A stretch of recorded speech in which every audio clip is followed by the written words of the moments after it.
Hola, ¿qué tal? Buenas tardes. Bueno, una semana más que nos encontramos de esta forma lógica.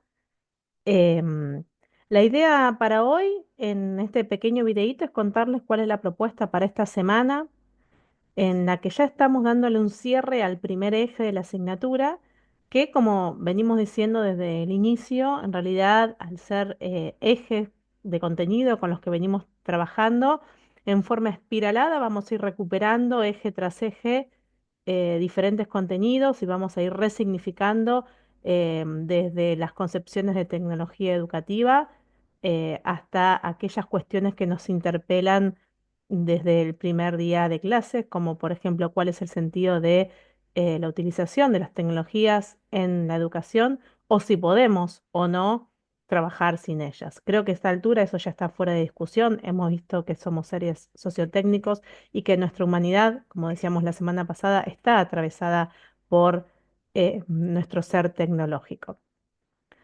Por ese motivo, bueno, yo lo que voy a hacer ahora es un poco situarnos en dónde estamos en la asignatura. Sabemos que por ahí esta modalidad a veces hace que nos perdamos en la cursada, pero como les decimos siempre, acá estamos para acompañarles y recuerden que siempre cuentan con este foro de consultas para hacernos cualquier pregunta, no tengan vergüenza de preguntar, para eso está abierto este intercambio.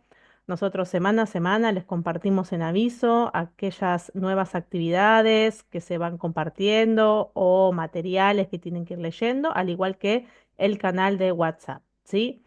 Nosotros en este momento estamos trabajando en este bloquecito o eje temático, ¿sí?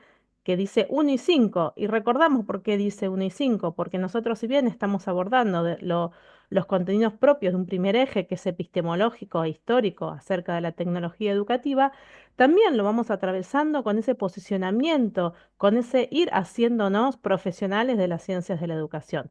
Y eso lo trabajamos siempre fuertemente, no solo desde la mirada de los teóricos, sino especialmente en las propuestas de los trabajos prácticos, como es el caso del trabajo práctico número 1, en el que ustedes se están posicionando como editores de una revista, ¿sí? Y están haciendo sus lecturas acerca de qué es la tecnología educativa en este dossier o esta revista que están trabajando en su editorial.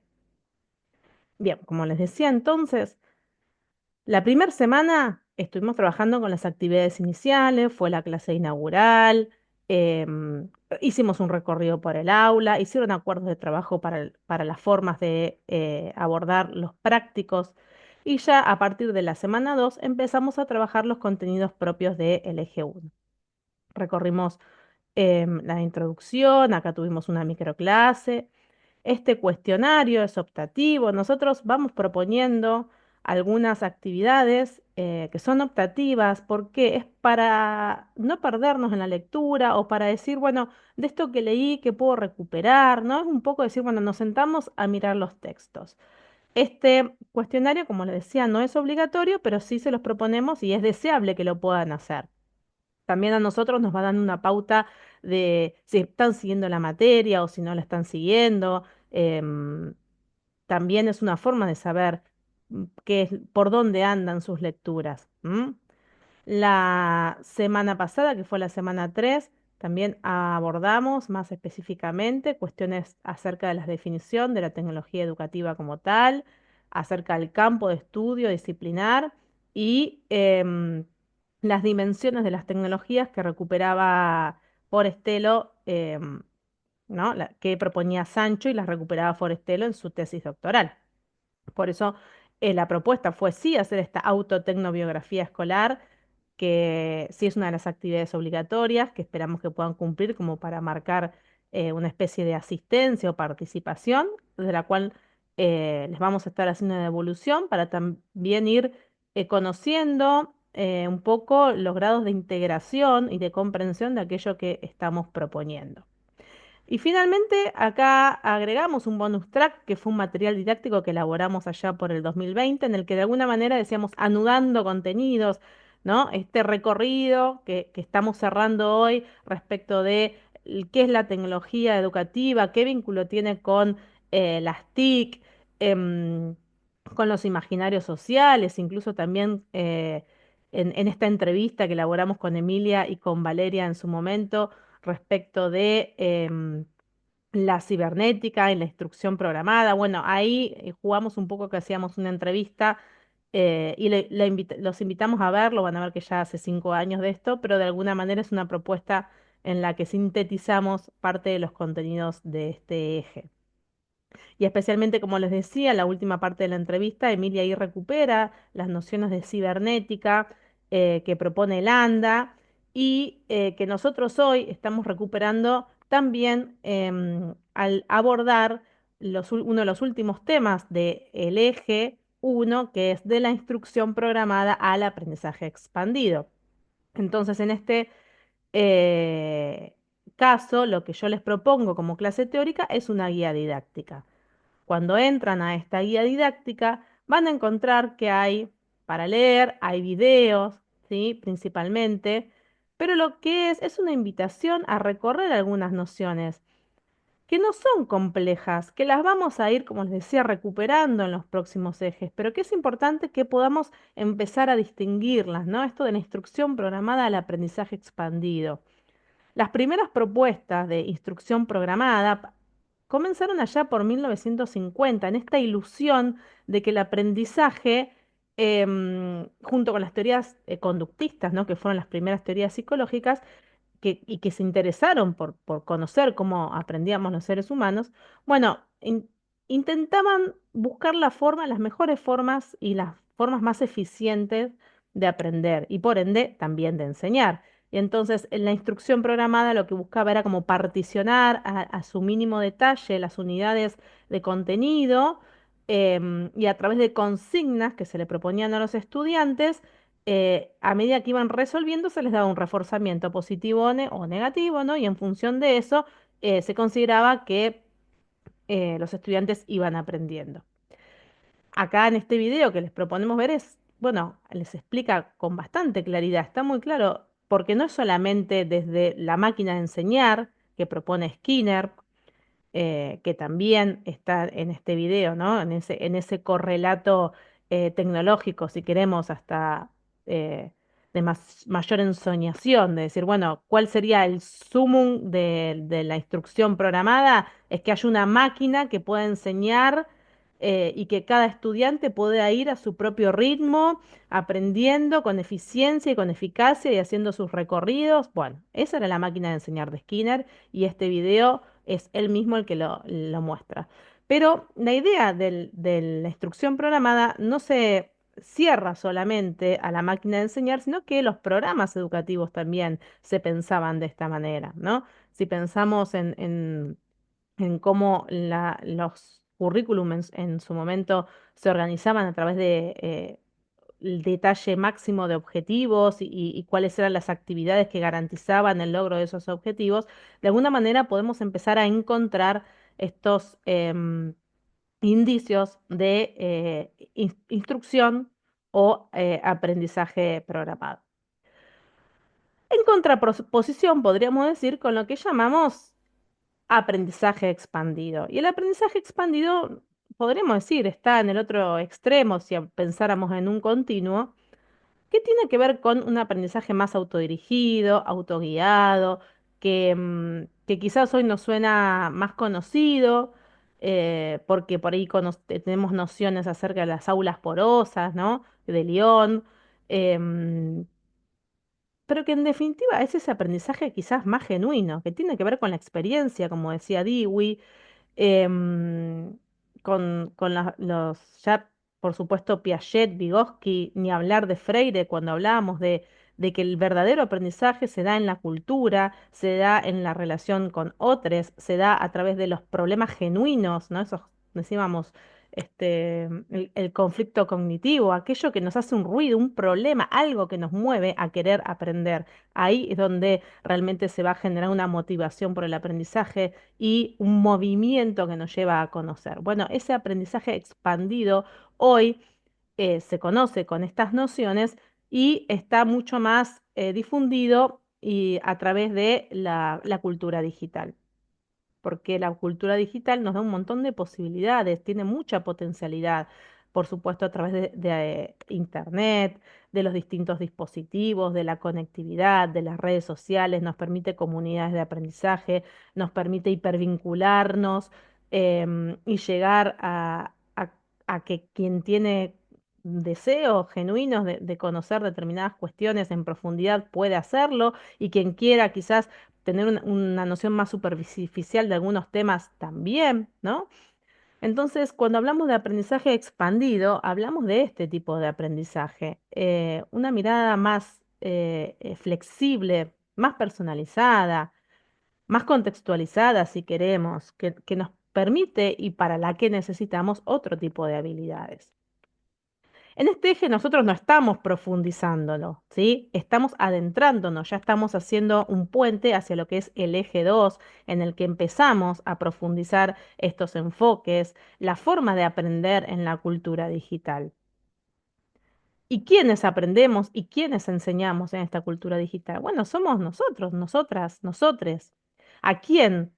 Bueno, tomamos en nuestra materia a Pulgarcita como un prototipo de ese personaje, pero ya hasta podríamos decir Pulgarcita quizás tendría que ser reversionada hoy en día, ¿no? ¿Quién es el que aprende? Bueno, Pulgarcita la vamos a leer em, dentro de una semana, ¿sí? Ya con el práctico 2 perdón, eh, pero los podemos empezar a pensar quién es ella, este sujeto que aprende en la cultura digital. Esta cultura digital que sí la trabajamos durante este eje, especialmente la leyeron o la están leyendo con el práctico uno, ¿no? En esta cibercultura. Y ahí tomamos también a Benamú, que de alguna manera es muy clara en cómo eh, el pasaje que se dio desde lo analógico a lo digital, de la lectura del libro a la pantalla, de la música, ¿no? De ese tocadiscos a la música en internet, cómo fueron cambiando las formas de aprender, las formas de estar en el mundo, de vincularnos, em, y ni hablar en la forma de estar con otros en este mundo en el que nos comunicamos mucho, por no decir casi todo el tiempo a través de las redes sociales. Esto es una apreciación, por supuesto, personal y que en realidad me lleva a reflexionar respecto de las formas en las que estamos habitando estos espacios en la cibercultura.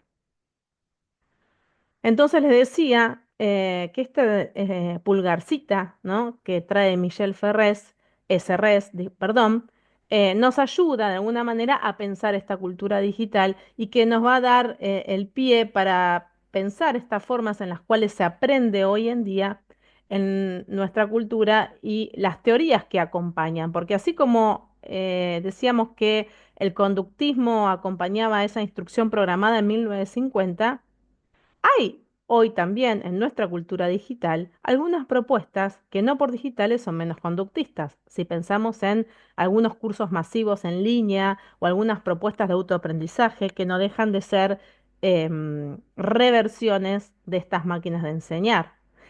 Tenemos el ejemplo de hace muy poquitos años con la pandemia, que había propuestas que estaban muy acotadas a este tipo de procedimientos. Por otro lado, el aprendizaje expandido, como decíamos, tenemos la posibilidad de usar Internet, de conectarnos con otras, con otros, con otros, de tener experiencias de lectura, de creación de medios, de multimedia, de creatividad artística. Pero eso también lo teníamos con otras teorías, ¿no? Ni hablar, como le decíamos, en Dewey a través de la experiencia. Entonces, ¿qué es lo propio de la cultura digital? ¿Cuáles son las formas que hoy predominan en el aprendizaje? ¿Cuáles son las teorías que estudian las formas de aprender que tenemos hoy? Bueno, y ahí vamos a tener al conectivismo, a la persona más de Perkins, vamos a tener a, ay, perdón, bueno, al conectivismo, el aprendizaje invisible, la inteligencia colectiva, que ya la refiere Levi. Bueno, todas estas teorías las vamos a estar, no digo estudiando en profundidad, porque eso sería como otro campo de estudio, pero sí las vamos a tener cerquita, ¿no? Para que nos ayuden a pensar este habitar en el mundo y cómo nosotros como docentes y especialmente como profesionales de las ciencias de la educación podemos asistir, acompañar, asesorar y hacer propuestas potentes, especialmente hoy por hoy que nos interpelan, creo yo, dos grandes hitos en la historia, que es por un lado el auge de la inteligencia artificial, y ahí vamos a ver esa vinculación que tiene con la cibernética que mencionaba hace un ratito, y por otro lado, em, las redes sociales, ¿no?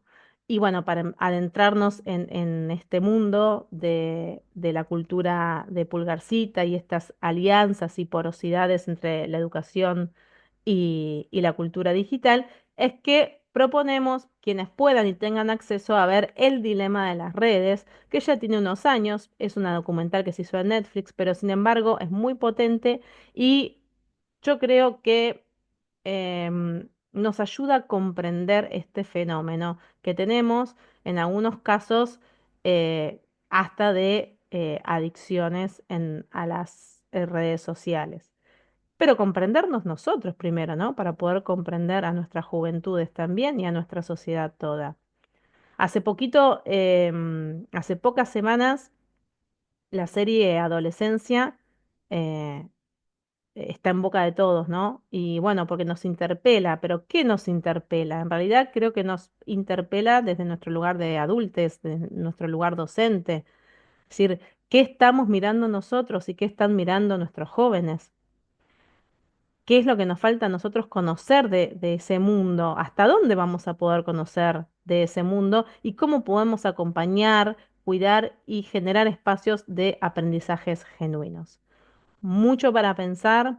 Como digo por ahí en la clase, creo que estos ejes que vienen nos van a generar muchas más preguntas que respuestas, pero es la invitación. No vamos a tener respuestas si no nos generamos preguntas y la propuesta es que sean aprendizajes expandidos, los nuestros, y no una instrucción programada.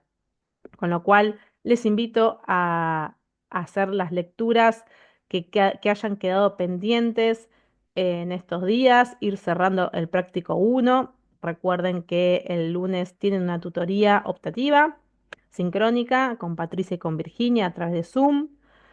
Eh, y también em, les quería mostrar perdón, que dejé de compartir pantalla, pero vuelvo a compartir una actividad que es un chequeo de lectura, de comprobación de lectura, de comprensión y un poquito también para ir incursionando en otras formas que tiene la tecnología de presentar actividades, porque como siempre decimos, vamos a volver a esto cuando tengan que diseñar ustedes el aula virtual hacia el final de la cursada.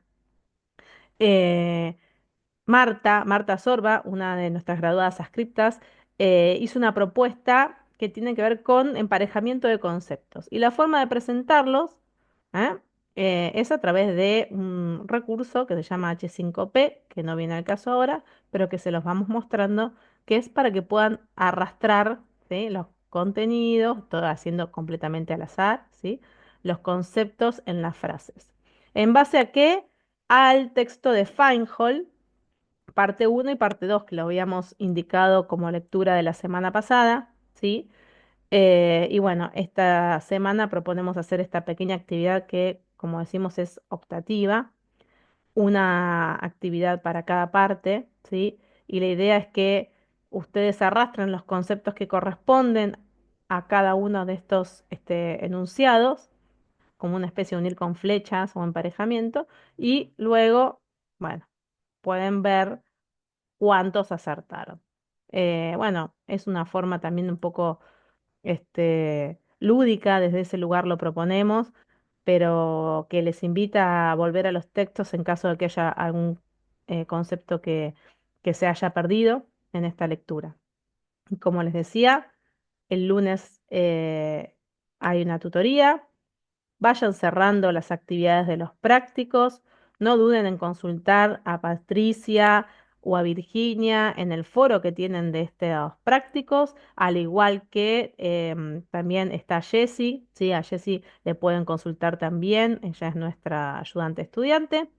Y bueno, vamos cerrando este eje para darle comienzo la semana entrante a nuestro eje 2 con las cuestiones de la sociedad del conocimiento, el reconocimiento, la cultura digital, el libro de game de Barico, el ultramundo. Bueno, nos esperan muchos conceptos, pero que no son densos desde su comprensión, sino que creo que nos interpelan en nuestra forma de habitar el mundo. Espero que estén bien, les deseo muy buena semana, espero sus preguntas, sus comentarios, sus sentires y voy a leerles ahora en la tecnoautobiografía y estarán teniendo las devoluciones. Bueno, un saludo.